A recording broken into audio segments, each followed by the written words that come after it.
Shared beliefs simplify the world as well, because people who know what to expect from one another can act together to tame the world. It isn't precisely that people will fight for what they believe. They will fight instead to maintain the match between what they believe, what they expect, and what they desire. There's more to it too. A shared cultural system stabilizes human interaction, but is also a system of value, a hierarchy of value, where some things are given priority and importance and others are not. In the absence of such a system of value, people simply cannot act. In fact, they can't even perceive, because both action and perception require a goal, and a valid goal is, by necessity, something valued. We experience much of our positive emotion in relation to goals. We are not happy, technically speaking, unless we see ourselves progressing, and the very idea of progression implies value. Rule 1. Stand up straight with your shoulders back. Emotion is partly bodily expression and can be amplified or dampened by that expression. To stand up straight with your shoulders back is to accept the terrible responsibility of life with eyes wide open. It means deciding to voluntarily transform the chaos of potential into the realities of habitable order. So, attend carefully to your posture. Quit drooping and hunching around. Speak your mind. Put your desires forward as if you had a right to them, at least the same right as others. Walk tall and gaze forthrightly ahead. Dare to be dangerous. People, including yourself, will start to assume that you are competent and able, or at least they will not immediately conclude the reverse. Emboldened by the positive responses you are now receiving, you will begin to be less anxious. Rule 2. Treat yourself like someone you are responsible for helping. Chaos is where we are when we don't know where we are, and what we are doing when we don't know what we are doing. It is, in short, all those things and situations we neither know nor understand. Order, by contrast, is explored territory. Order, when pushed too far, when imbalanced, can also manifest itself destructively and terribly. It does so as the forced migration, the concentration camp, and the soul-devouring uniformity of the goose step. Order is not enough. You can't just be stable and secure and unchanging, because there are still vital and important new things to be learned. Nonetheless, chaos can be too much. You can't long tolerate being swamped and overwhelmed beyond your capacity to cope while you are learning what you still need to know. Thus, you need to place one foot in what you have mastered and understood and the other in what you are currently exploring and mastering. We deserve some respect. You deserve some respect. You are important to other people as much as to yourself. You have some vital role to play in the unfolding destiny of the world. You are therefore morally obliged to take care of yourself. You should take care of, help, and be good to yourself the same way you would take care of, help, and be good to someone you loved and valued. To treat yourself as if you were someone you are responsible for helping is, instead, to consider what would be truly good for you. This is not what you want. It is also not what would make you happy. You must determine where you are going so that you can bargain for yourself, so that you don't end up resentful, vengeful, and cruel. You must discipline yourself carefully. You must keep the promises you make to yourself and reward yourself, so that you can trust and motivate yourself. You need to determine how to act toward yourself so that you are most likely to become and to stay a good person. Rule 3. Make friends with people who want the best for you. In a fit of inspiration, the well-meaning manager moves that problematic person into the midst of his stellar team, hoping to improve him by example. What happens? And the psychological literature is clear on this point. Does the errant interloper immediately straighten up and fly right? No. Instead, the entire team degenerates. Here's something to consider. If you have a friend whose friendship you wouldn't recommend to your sister, or your father, or your son, why would you have such a friend for yourself? You might say, out of loyalty. Well, loyalty is not identical to stupidity. Loyalty must be negotiated, fairly and honestly. Friendship is a reciprocal arrangement. You are not morally obliged to support someone who is making the world a worse place. Quite the opposite. You should choose people who want things to be better, not worse. Don't think that it is easier to surround yourself with good, healthy people than with bad, unhealthy people. It's not. A good, healthy person is an ideal. It requires strength and daring to stand up near such a person. Have some humility. Have some courage. Use your judgment and protect yourself from too uncritical compassion and pity. Rule 4. Compare yourself to who you were yesterday, not to who someone else is today. It was easier for people to be good at something when more of us lived in small, rural communities. No matter how good you are at something or how you rank your accomplishments, there is someone out there who makes you look incompetent. Failure is the price we pay for standards, and because mediocrity has consequences both real and harsh, standards are necessary. We are not equal in ability or outcome, and never will be. A very small number of people produce very much of everything. The winners don't take all, but they take most, and the bottom is not a good place to be. We might start by considering the all too black and white words themselves: success or failure. You are either a success, a comprehensive, singular, overall good thing, or its opposite, a failure, a comprehensive, singular, irredeemably bad thing. The words imply no alternative and no middle ground. However, in a world as complex as ours, such generalizations such failure to differentiate are a sign of naive, unsophisticated, or even malevolent analysis. To begin with, there is not just one game at which to succeed or fail. There are many games, and more specifically, many good games that match your talents, involve you productively with other people, and sustain and even improve themselves across time. Lawyer is a good game. So is plumber, physician, carpenter, or school teacher. The world allows for many ways of being. If you don't succeed at one, you can try another. Furthermore, if changing games does not work, you can invent a new one. It's also unlikely that you're playing only one game. You have a career and friends and family members and personal projects and artistic endeavors and athletic pursuits. You might think you should be winning at everything, all these pursuits. But winning at everything might only mean that you're not doing anything new or difficult. You might be winning, but you're not growing, and growing might be the most important form of winning. Finally, you might come to realize that the specifics of the many games you are playing are so unique to you, so individual, that comparison to others is simply inappropriate. Perhaps you are overvaluing what you don't have and undervaluing what you do. You are interested in some things and not in others. You can shape that interest, but there are limits. Some activities will always engage you, and others simply will not. 500 small decisions, 500 tiny actions compose your day, today, and every day. Could you aim one or two of these at a better result? Better in your own private opinion, by your own individual standards. Aim small. You don't want to shoulder too much to begin with, given your limited talents, tendency to deceive, burden of resentment, and ability to shirk responsibility. Thus, you set the following goal. By the end of the day, I want things in my life to be a tiny bit better than they were this morning. Rule 5. Do not let your children do anything that makes you dislike them. Children need to be shaped and informed. Children can be damaged by lack of attention as much as by abuse, mental or physical. Children who do not learn social behavior will be ignored by their peers because they are not fun to play with. Every parent, therefore, needs to learn to tolerate the momentary anger or even hatred directed towards them by their children, after necessary corrective action has been taken, as the capacity of children to perceive or care about long-term consequences is very limited. It is an act of responsibility to discipline a child. It is not anger at misbehavior. It is not revenge for a misdeed. It is instead a careful combination of mercy and long-term judgment. Infants are like blind people searching for a wall. They have to push forward and test to see where the actual boundaries lie, and those are too seldom where they are said to be. Consistent correction of such action indicates the limits of acceptable aggression to the child. Its absence merely heightens curiosity, so the child will hit and bite and kick, if he is aggressive and dominant, until something indicates a limit. Kids do this frequently. Scared parents think that a crying child is always sad or hurt. This is simply not true. Anger is one of the most common reasons for crying. Anger crying is often an act of dominance and should be dealt with as such. Skinner observed the animals he was training to perform such acts with exceptional care. Any actions that approximated what he was aiming at were immediately followed by a reward of just the right size, not small enough to be inconsequential, and not so large that it devalued future rewards.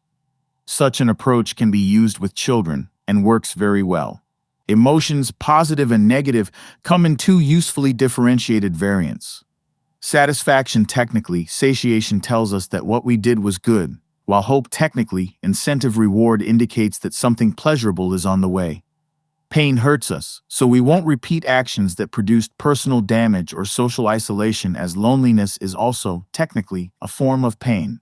We therefore do our children a disservice by failing to use whatever is available to help them learn, including negative emotions, even though such use should occur in the most merciful possible manner. Children need to be well socialized by age 4. At this age, peers become primary source of socialization. So now we have two general principles of discipline. The first, limit the rules. The second, use the least force necessary to enforce those rules. About the first principle, you might ask, limit the rules to what exactly? Here are some suggestions. Do not bite, kick, or hit, except in self-defense. Do not torture and bully other children, so you don't end up in jail. Eat in a civilized and thankful manner, so that people are happy to have you at their house and pleased to feed you. Learn to share so other kids will play with you. Pay attention when spoken to by adults, so they don't hate you and might therefore deign to teach you something.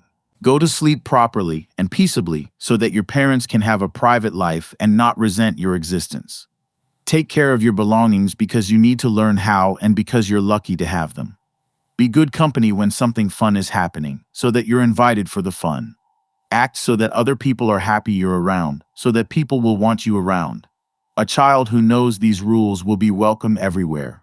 About the second, equally important principle, your question might be, what is minimum necessary force? This must be established experimentally, starting with the smallest possible intervention. Some children will be turned to stone by a glare. A verbal command will stop another. A thumb-cocked flick of the index finger on a small hand might be necessary for some. Such a strategy is particularly useful in public places such as restaurants. It can be administered suddenly, quietly, and effectively, without risking escalation. People will really like your kids if you give them the chance. So here are a few practical hints. Timeout can be an extremely effective form of punishment, particularly if the misbehaving child is welcome as soon as he controls his temper. An angry child should sit by himself until he calms down. Then he should be allowed to return to normal life. That means the child wins instead of his anger. The rule is, come be with us as soon as you can behave properly. This is a very good deal for child, parent, and society. You'll be able to tell if your child has really regained control. You'll like him again, despite his earlier misbehavior. Disciplinary Principle 1. Limit the rules. Principle 2. Use minimum necessary force. Here's a third. Parents should come in pairs. Here's a fourth principle, one that is more particularly psychological. Parents should understand their own capacity to be harsh, vengeful, arrogant, resentful, angry, and deceitful. Here's a fifth and final and most general principle. Parents have a duty to act as proxies for the real world, merciful proxies, caring proxies, but proxies nonetheless.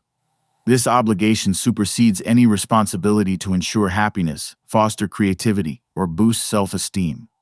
It is the primary duty of parents to make their children socially desirable. Rule 6. Set your house in perfect order before you criticize the world. Many, perhaps even most, of the adults who abuse children were abused themselves as children. However, the majority of people who were abused as children do not abuse their own children. Consider your circumstances. Start small. Have you taken full advantage of the opportunities offered to you? Are you working hard on your career or even your job, or are you letting bitterness and resentment hold you back and drag you down? Have you made peace with your brother? Are you treating your spouse and your children with dignity and respect? Do you have habits that are destroying your health and well-being? Are you truly shouldering your responsibilities? Have you said what you need to say to your friends and family members? Are there things that you could do that you know you could do that would make things around you better? Have you cleaned up your life? If the answer is no, here's something to try. Start to stop doing what you know to be wrong. Start stopping today. Don't waste time questioning how you know that what you're doing is wrong if you are certain that it is. Inopportune questioning can confuse without enlightening, as well as deflecting you from action. You can know that something is wrong or right without knowing why. Rule 7. Pursue what is meaningful, not what is expedient. There is little difference between sacrifice and work. They are also both uniquely human. Both have to do with the ultimate extension of the logic of work, which is sacrifice now to gain later. It is better to have something than nothing. It's better yet to share generously the something you have. It's even better than that, however, to become widely known for generous sharing. That's something that lasts. The society produced by Christianity was far less barbaric than the pagan, even the Roman ones it replaced. If the worst sin is the torment of others, merely for the sake of the suffering produced, then the good is whatever is diametrically opposed to that. The good is whatever stops such things from happening. Aim up. Pay attention. Fix what you can fix. Don't be arrogant in your knowledge. Strive for humility, because totalitarian pride manifests itself in intolerance, oppression, torture, and death. Become aware of your own insufficiency, your cowardice, malevolence, resentment, and hatred. Consider then that the alleviation of unnecessary pain and suffering is a good. Make that an axiom.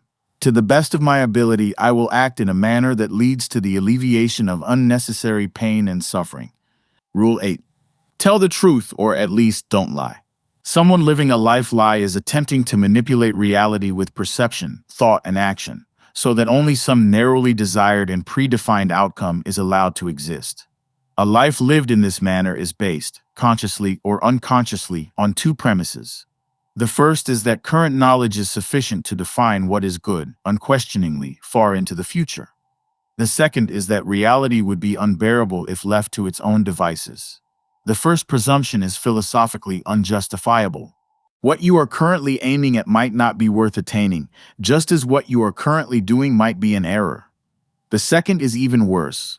It is valid only if reality is intrinsically intolerable and simultaneously something that can be successfully manipulated and distorted. This kind of oversimplification and falsification is particularly typical of ideologues. They adopt a single axiom: government is bad, immigration is bad, capitalism is bad, patriarchy is bad. Then they filter and screen their experiences and insist ever more narrowly that everything can be explained by that axiom. They believe, narcissistically, underneath all that bad theory, that the world could be put right, if only they held the controls. If you say no to your boss or your spouse or your mother when it needs to be said, then you transform yourself into someone who can say no when it needs to be said.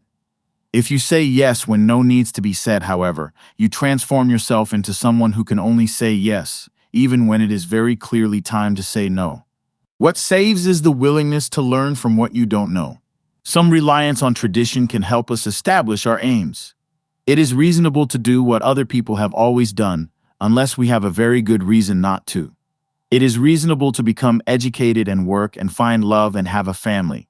That is how culture maintains itself.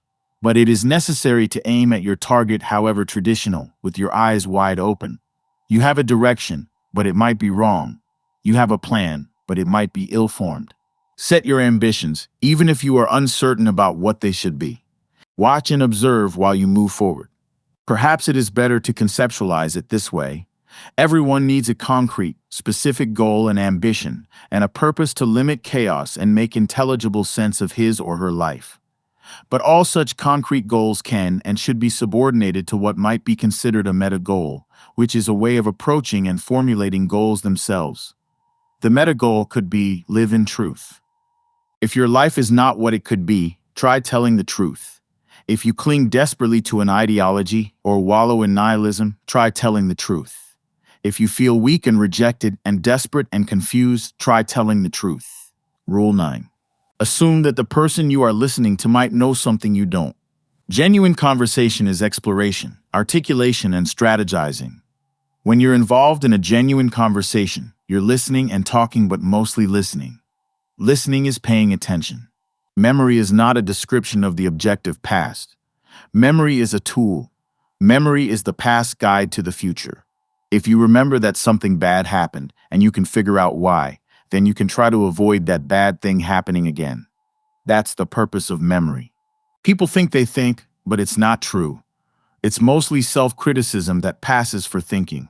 True thinking is rare, just like true listening. Thinking is listening to yourself. It's difficult. To think, you have to be at least two people at the same time. Then you have to let those people disagree. Thinking is an internal dialogue between two or more different views of the world. Now, the crowd is by no means always right, but it's commonly right. It's typically right. If you say something that takes everyone aback, therefore, you should reconsider what you said. You need good, even great, reasons to ignore or defy general public opinion. He suggested that his readers conduct a short experiment when they next found themselves in a dispute. Stop the discussion for a moment and institute this rule.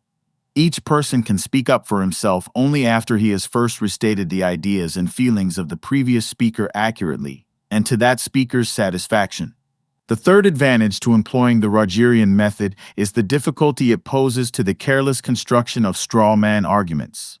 When someone opposes you, it is very tempting to oversimplify, parody, or distort his or her position.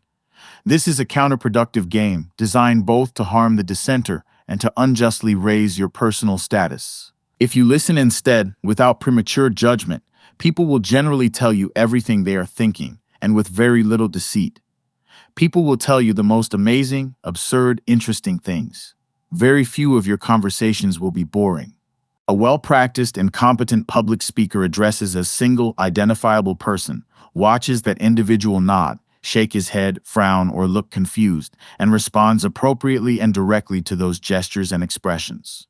Then, after a few phrases rounding out some idea, he switches to another audience member and does the same thing. In this manner, he infers and reacts to the attitude of the entire group insofar as such a thing exists. Rule 10. Be precise in your speech. There is little in a marriage that is so little that it is not worth fighting about. Say what you mean so that you can find out what you mean. Act out what you say so you can find out what happens. Then pay attention. Note your errors. Articulate them. Strive to correct them. That is how you discover the meaning of your life. That will protect you from the tragedy of your life. Rule 11. Do not bother children when they are skateboarding. People, including children who are people too, after all, don't seek to minimize risk. They seek to optimize it. When untrammeled and encouraged, we prefer to live on the edge. There, we can still be both confident in our experience and confronting the chaos that helps us develop. Boys are suffering in the modern world.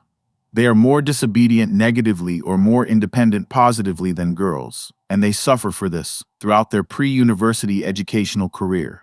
They are less agreeable, agreeableness being a personality trait associated with compassion, empathy, and avoidance of conflict, and less susceptible to anxiety and depression, at least after both sexes hit puberty.